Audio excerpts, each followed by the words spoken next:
Students, welcome to my YouTube channel.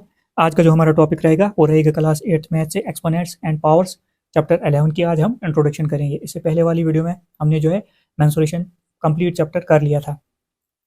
तो अगर आप चैनल पर नए हो तो चैनल को सब्सक्राइब कीजिए, लाइक कीजिए, शेयर कीजिए ताकि आपको आने वाली हर एक अपडेट जो है मिलती रहेगी, क्योंकि आगे जाकर जो है आपको इसका काफ़ी बेनिफिट मिलेगा। क्योंकि ये जो सिलेबस रहेगा आपका जेके बोर्ड पर रहेगा, मैं आपको क्लास 8 की पूरी तैयारी करवाऊंगा। तो हम इंट्रोडक्शन पर चलते हैं। इंट्रोडक्शन जो है इसकी सबसे पहले एक्सपोनेंट होता क्या है। Exponent is defined as the method of, exponent जो है वो क्या एक ऐसा मेथड होता है जिससे हम लार्ज नंबर जो है एक्सप्रेस करते हैं इन टर्म्स ऑफ पावर्स में। अब कैसे? एग्जांपल के लिए अगर मैं देखता हूँ यहाँ पर अगर आपके पास 7 है, 7 × 7 × 7 × 7। अब बार बार 7 लिखने से क्या करना है, अगर हम बार बार 7 लिखा है यहाँ पर हमने, इसकी बजाय हम क्या कर सकते हैं, हम सीधे 7 रेज़्ड पावर कितनी बार है, 1 2 3 4 4 ये। अब इसमें और भी बहुत सारी एग्जांपल्स ले सकते हो आप, तो मैंने ये एक एग्जांपल दे दी। हम जो है बड़े बड़े नंबर्स को जो है अब हम एक्सपोनेंट में लिखना होगा, तो हम ऐसे हम इसको लिखेंगे 7 ऐसे आएगा, और है कितनी बार 1 2 3 4, तो 7 रेज़्ड पावर 4 आपका आ गया। ऐसे अगर मैं लिखता हूँ यहाँ पर, अगर हमारे पास नंबर है यहाँ पर 10 × 10 × 10, तो 10 कितनी बार है, यह आएगा 10 रेज़्ड पावर 3। तो ऐसे हम लिखते हैं। अब कुछ चीज़ें यहाँ पर, ये जो पावर होती है इसको हम ऊपर इसको बोलते हैं एक्सपोनेंट, इसको बोलते हैं हम एक्सपोनेंट। और ये जो 7 है ये आपकी बेस आ गई, ये आ गई बेस। इस केस में भी यही होगा, 3 जो है आपका जो है एक्सपोनेंट आ जाएगा, 3 आपका एक्सपोनेंट आ जाएगा, 10 जो है आपकी बेस आ जाएगी। तो यही होगा यहाँ पर। अब हम आगे देखते हैं, एक चीज़ और मैं आपको यहाँ पर बताता हूँ। ये हो गया आपका एक्सपोनेंट क्या होता है।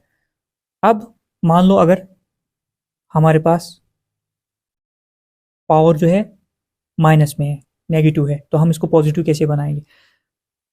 सबसे पहले हम क्या करेंगे, हमारे पास अगर कोई नंबर ऐसा है जो नेगेटिव है, मतलब पावर एक्सपोनेंट जो है हमारी अगर नेगेटिव है, तो उसको पॉजिटिव कैसे बनाएंगे। हमने इसके नीचे 1 डाल देना है, उसके बाद क्या करना है, हमने क्या करना है, इसको उल्टा कर देना है, a⁻m, ये आपकी पॉजिटिव हो गई। अब एग्जाम्पल से मैं समझाता हूँ, उससे आपको आसानी से समझ आ जाएगी। अब मान लो हमारे पास अगर नंबर लिया है मैंने, एग्जाम्पल के लिए मैं नंबर लेता हूँ 10 रेज़्ड पावर -10 है मेरे पास, यहाँ पर पावर नेगेटिव है, हमने इसको पॉजिटिव करना है, तो इसके नीचे 1 डाल दो, 1 10 रेज़्ड पावर 10, ये आपका एक्सपोनेंट आ गया, ये बेस। तो इसको सिर्फ आपने क्या करना है, जब आप इसको रेसिप्रोकल इसका निकाल दोगे, मतलब आप इसको उल्टा कर दोगे, तो ये जो है नेगेटिव पावर आपकी यहाँ पर पॉजिटिव पावर बन जाएगी। तो पॉजिटिव को हम किसी नंबर से नहीं दिखाते हैं, ये पता है, जिसके साथ कोई साइन नहीं होता है वो पॉजिटिव ही होती है। तो ये एक एग्जाम्पल और लेता हूँ यहाँ पर, मान लो हमारे पास यहाँ गई पहली एग्जांपल, अब दूसरी एग्जांपल इसी की लेता हूँ, क्लियर हो जाएगा आपको। अगर हमारे पास यहाँ पर 2 रेज़्ड पावर -3 है, अब ये जो एक्सपोनेंट है यहाँ पर, इसकी जो पावर है 2 की, वो माइनस में है, तो हम क्या करेंगे, इसको पॉजिटिव बनाने के लिए 1 डालेंगे ऐसे नीचे, तो इसको उल्टा कर देंगे, तो ये आएगा 1 2 रेज़्ड पावर 3, ये आपकी जो है पॉजिटिव जो है बन गई, ये पावर जो है आपकी पॉजिटिव बन गई। तो ऐसे हम करेंगे। तो उसके लिए हम जो ला यूज़ करेंगे, जो तरीका यूज़ करेंगे वो ये, जब भी आपकी पावर जो होगी नेगेटिव होगी, उसका रेसिप्रोकल आपने लेना है, उसको पॉजिटिव बनाना है। जब हम क्वेश्चन करेंगे वहाँ से और भी सही से हम सीखेंगे। तो अब हम चलते हैं लाज ऑफ एक्सपोनेंट पर। अब हम लाज ऑफ एक्सपोनेंट जो है वो पढ़ेंगे। ये जो लाज ऑफ एक्सपोनेंट है ये सिर्फ क्लास 8 के लिए इंपॉर्टेंट नहीं है, ये कॉम्पिटिटिव एग्जाम जो होते हैं उनमें से भी ये इससे जो है क्वेश्चन आते हैं, तो इसलिए जो है इनको सही से समझ लेना। सबसे पहला लॉ ऑफ एक्सपोनेंट हम मल्टीप्लिकेशन में देखेंगे। मल्टीप्लिकेशन में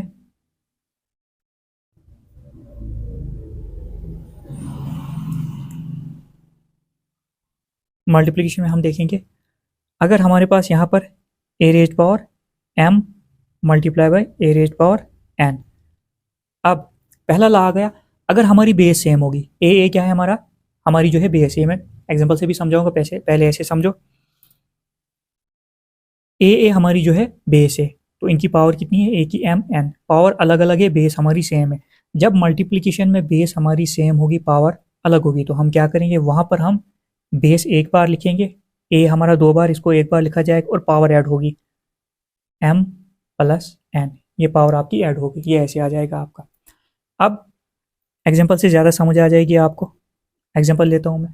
मान लो हमारे पास बेस जो है सेम करनी है मैंने, तो मैं क्या करता हूँ 3 रेज पावर 3 लिखता हूँ और मल्टीप्लाई 3 रेज पावर 4। अब यहाँ पर अगर आप देखोगे बेस जो है हमारी सेम है, मतलब 3 और 3 जो है आपकी बेस जो है बिल्कुल सेम है, तो पावर क्या है यहाँ पर अलग अलग है, एक्सपोनेंट आपका अलग अलग। तो ये क्या होगा 3 एक बार लिखा जाएगा, 3 लिखा हमने और पावर ऐड होगी 3 + 4। इसको फर्दर सॉल्व करते हैं, 3 ऐसे ही आएगा, 3 + 4 कितना होता है 7। तो ये आपका आंसर आ गया। ऐसे हमने करना है क्वेश्चन। अब सेकंड हम देखते हैं डिवीजन में।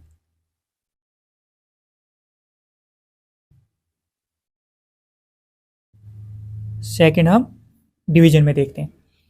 डिवीजन में अगर बेस हमारी सेम है, ए रेज पावर और M divided by A raise power N, अगर बेस हमारी डिवीजन में सेम है तो तब क्या होगा, बेस हम एक ही बार लिखेंगे, लिखा हमने एक, m-n पावर हमारी माइनस होगी।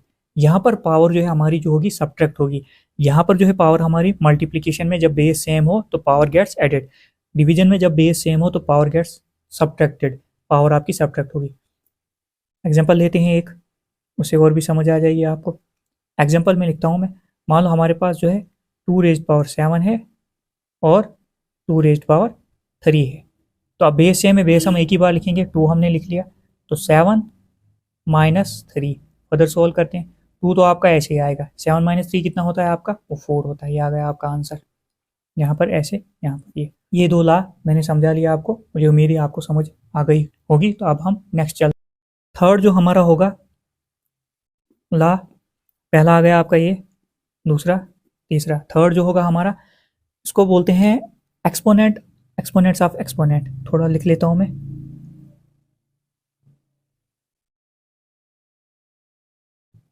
Exponents of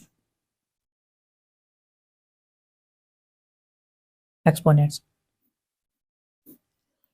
power of power भी इसको बोलते हैं। ये कैसे होता है, हमारे पास जब ए रेज पावर एम होगा, ए की पावर एम और होल पावर इसकी जो होगी एन, तब क्या होगा, अगर हमारे पास कोई बेस जो है, हमारा कोई नंबर है हमारे पास, उसकी पावर एम है और होल पावर उसकी एन है, यहाँ पर भी पावर है यहाँ पर भी पावर है, तब क्या होगा A raise power M multiply by N, तो ये मल्टीप्लाई होगा। तो ये क्या बनेगा, A raise power M N. ऐसे एग्जाम्पल से समझाता हूँ। एग्जाम्पल में यहाँ पर लिखता हूँ, एग्जाम्पल लिखता हूँ ऐसे में, मान लो हमारे पास 3 की पावर 2 है, उसकी पावर जो है 4 है, तो 3 तो आपका ऐसे ही आएगा 2 multiply by 4, power of power. अब 3 ऐसे आएगा, 2 4 ज़र कितना होता है 8। ये फाइनल आंसर आपका आ गया, 3 रेज पावर 8। ये हो गया आपका आंसर, ये ऐसे आ जाएगा। ये था आपका ला।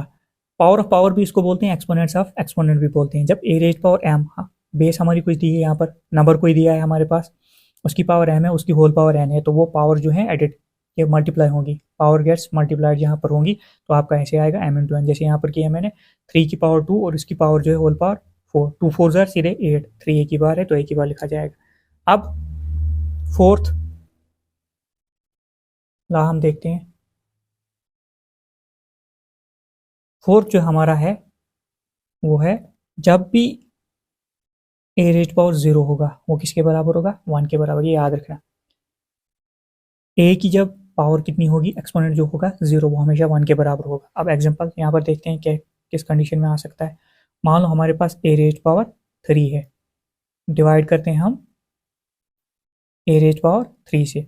अब डिवाइड, बेस सेम है तो ए एक बार लिखा जाएगा, बेस सेम है ए एक बार लिखा जाएगा। मैंने बोला था जब बेस सेम हो डिवाइड में तो पावर क्या होती है सब्ट्रैक्ट, तो 3 - 3 3 - 3, तो वो आएगा ए रेज पावर 3 में से 3 0, तो ए कितना आ गया 1 के बराबर। यही मैं समझाना चाहता था आपको। ये आ गया आपका ऐसे। जब भी यहाँ पर ए रेज पावर 0 होगा, ए की जो है डिग्री जो होगी, पावर जो होगी, एक्सपोनेंट जो होगा 0 होगा, तो वो हमेशा 1 के बराबर होगा। वो ये याद रखना। बाकी चीज़ें हम क्वेश्चन में जब एक्सरसाइज करेंगे उसमें उससे और भी अच्छे से हम सीखेंगे, इसलिए चैनल पर बने रहे और चैनल को सब्सक्राइब जितना हो सके करिए। फिफ्थ पर अब चलते हैं। पांचवा ला क्या है हमारा, ये क्या बोलता है। अब फिफ्थ में जो आएगा आपका, एक बार फिर से मल्टीप्लिकेशन में आएगा,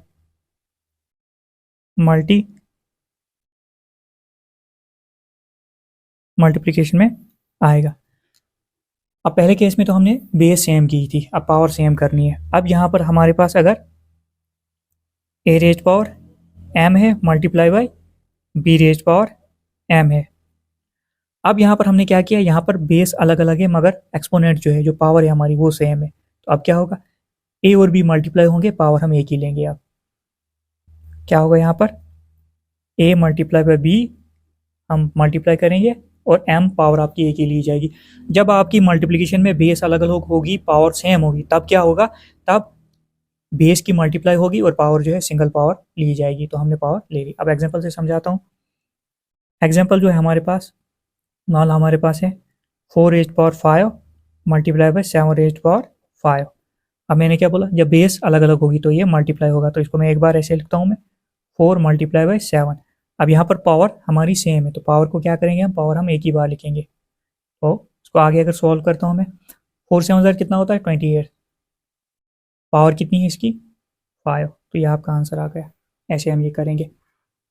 बिल्कुल इजी लॉ है, आपने ये बिल्कुल सही से लर्न करना है, उसके बाद एक्सरसाइज पर चलना है। अब हम 6th देखते हैं। 6th जो आपका आएगा वो डिवीजन में होगा, वो डिवीजन में होगा।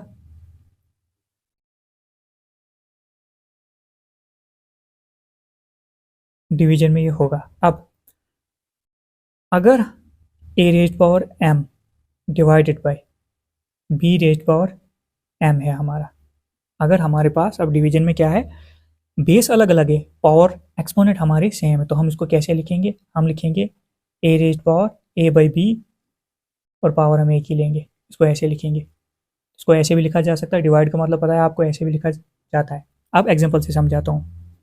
एग्जाम्पल हम एक लेते हैं, हमारे पास 4 एक्सपोनेंट 2 है और 2 ही है यहाँ पर।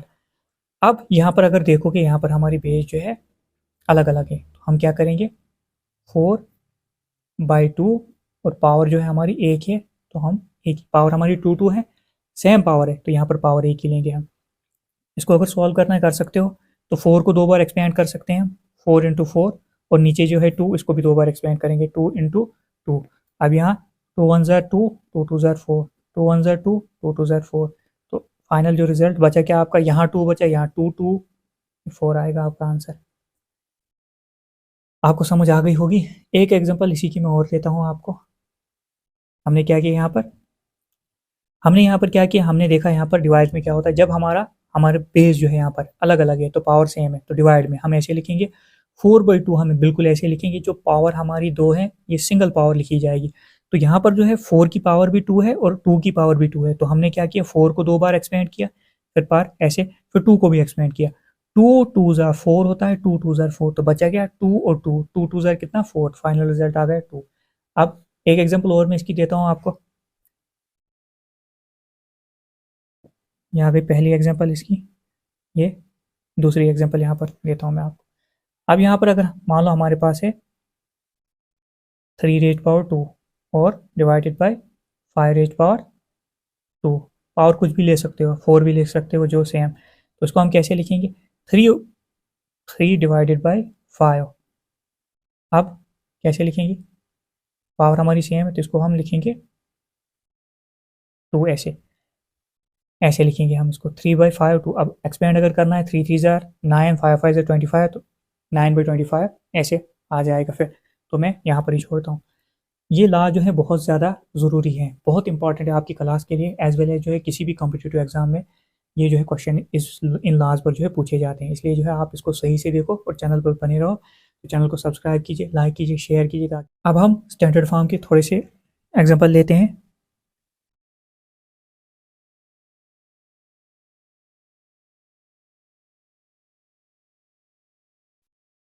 अगर हमारे पास नंबर यहाँ पर है 370000 किलोमीटर, हमारे पास ये ऐसे जो है 37 4 टाइम्स 0 जो दिया है, हमने इसको स्टैंडर्ड फॉर्म में लाना है, मतलब जिससे हम इजीली इसको पढ़ सकें, साइंटिफिक नोटेशन भी इसको बोलते हैं। तो हम क्या करेंगे, यहाँ पर पॉइंट लगाएंगे और पॉइंट के बाद देखेंगे हम कितने डिजिट यहाँ की तरफ, क्योंकि मल्टीप्लाई में नंबर बढ़ता है, तो कितनी डिजिट जो है यहाँ की तरफ मूव होंगे, यहाँ से यहाँ पर पॉइंट लगाया हमने एक डिजिट के बाद 1 2 3 4 5। अब हमने क्या करना है 3.7 बिल्कुल ऐसे ही लिखना है 3.7 ऐसे 0 छोड़ देने। तो मल्टीप्लाई यहाँ से यहाँ तक हम कितने स्टेप चले 10 तो लिखना है, तभी हम एक पॉइंट छोड़कर जो है एक डिजिट छोड़कर पॉइंट लगाते हैं क्योंकि 10 की पावर लिखनी होती है। अब हमने देखना है यहाँ से लेकर हम कितने स्टेप चले 1 2 3 4 5। हमने लिखना है 10⁵ किलोमीटर। ये जो हमें दिया था ऐसे हमने जो स्टैंडर्ड फॉर्म में इसको लिख लिया तो ऐसे आएगा। अब यहाँ पर एक एग्जांपल और देख एक बार फिर से समझाता हूँ। यहाँ पर हमें दिया था जो नंबर दिया था 3 7 4 टाइम्स 0, हमने इसको स्टैंडर्ड फॉर्म में लिखना था। हमने हमेशा क्या करना है एक डिजिट छोड़कर पॉइंट लगाना है। तो हमने क्या किया यहाँ पर पॉइंट लगाया ऐसे। अब हमने क्या करना है पॉइंट को लास्ट डिजिट तक मूव करना है। कितने स्टेप, जितने स्टेप मूव हो यहाँ से यहाँ तक तो हम क्या करेंगे उतने से इसको जो उतनी पावर इसकी होगी। तो 3.7 हमने ऐसे लिखा मल्टीप्लाई बाई 10⁵ तो कितने स्टेप 1 2 3 4 5 तो 10⁵ तो हमने पावर 10⁵ में ही लिखनी होती है, तभी एक डिजिट के बाद पॉइंट लगाते हैं। अब ये तो आ गई मल्टीप्लाई में। अगर नंबर छोटा हो हमारे पास, मान लो ये नंबर है हमारे पास 0.00 0 2 zeros और 813। अब ये हमने स्टैंडर्ड फॉर्म में लिखना है। सबसे पहले हमने करना क्या है, इसको हमने देखना है जैसे यहाँ पर एक डिजिट छोड़कर पॉइंट, तो वो यहाँ पर भी हमने यहाँ पर पॉइंट लगाना है। एक ही डिजिट हमने छोड़ना होता है यहाँ पर। अब यहाँ से हमने ये पॉइंट तो यहाँ लगाया, अब देखना यहाँ इस पॉइंट को हमने यहाँ मूव किया तो हमें कितने स्टेप जो है चलना पड़ेगा 1 2 3 4 5 6। हम यहाँ से यहाँ तक 6 स्टेप जो है चले। तो ये जो नंबर है, नंबर सिर्फ नंबर 8.13 आपका बिल्कुल ऐसे ही आएगा क्योंकि ये अब यहाँ पर डिवाइड में हम लिखेंगे इसको 1 और कितने जीरोज हम स्टेप कितने मूव स्टेप किए हमने 1 2 3 4 5 6 तो 6 जीरोज आएंगे। यहाँ पर 6 जीरोज आएंगे 1 2 3 4 5 6। अब हमने इसको स्टैंडर्ड फॉर्म में लिखना है। वो कैसे लिखेंगे, वो आएगा 8.13 मल्टीप्लाई बाई 10⁻⁻6। अब बोलोगे -6 क्यों आया, क्योंकि ये नंबर छोटा है, ये माइनस में आएगा क्योंकि 0.00 कुछ था, ये नंबर छोटा था तो डिवाइड में गया तो ये माइनस में आएगा। जब भी ऐसे कोई नंबर आपके पास होगा जो 0.00 कुछ भी होगा तो समझ लेना उसका जो है 10⁻⁻ में ही आएगा, जो पावर उसकी आएगी वो माइनस में। यहाँ पर नंबर बड़ा था 3700, हमने क्या किया इसको आगे की तरफ। अब ये चीज़ होती है, आपने जो है रूल 5th 6th क्लासेस में सीखा होगा, जब भी हम मल्टीप्लाई करते हैं 10 100,000 के साथ तो वो नंबर आगे की तरफ जाता है, जब डिवाइड करते हैं तो वो पीछे की तरफ जाता है। तो यही वजह थी क्या ये नंबर जो है छोटा है, ये पहले ही डिवाइड यहाँ तक पहुँचा है तो मतलब ये पीछे गया है पॉइंट, तो मतलब ये डिवाइड में है। तो ये जो है नंबर आपका छोटा होगा, ये नंबर आपका बड़ा होगा, तभी इसकी पावर जो है 10⁵ आई और ये पहले ही नंबर छोटा था, इसकी पावर 10⁻⁻6 आई। अगर आप इंट्रोडक्शन सही देख लोगे, सही से देख लोगे, आपको मैक्सिमम चैप्टर की समझ आ जाएगी। और बाकी जो है इसका कॉन्सेप्ट स्टैंडर्ड फॉर्म का कॉन्सेप्ट ये मैं बिल्कुल एक्सरसाइज जब करवाऊंगा 11.2 जो है उसमें बिट बाय बिट आपको समझाऊंगा, थोड़ा सारा कुछ समझाऊंगा, उससे आपको जो है पूरी जो है इसकी समझ आ जाएगी, हमने कहाँ क्या करना है कैसे करना है। तो ये आपकी इंट्रोडक्शन थी, तो ये आपकी इंट्रोडक्शन हो गई है।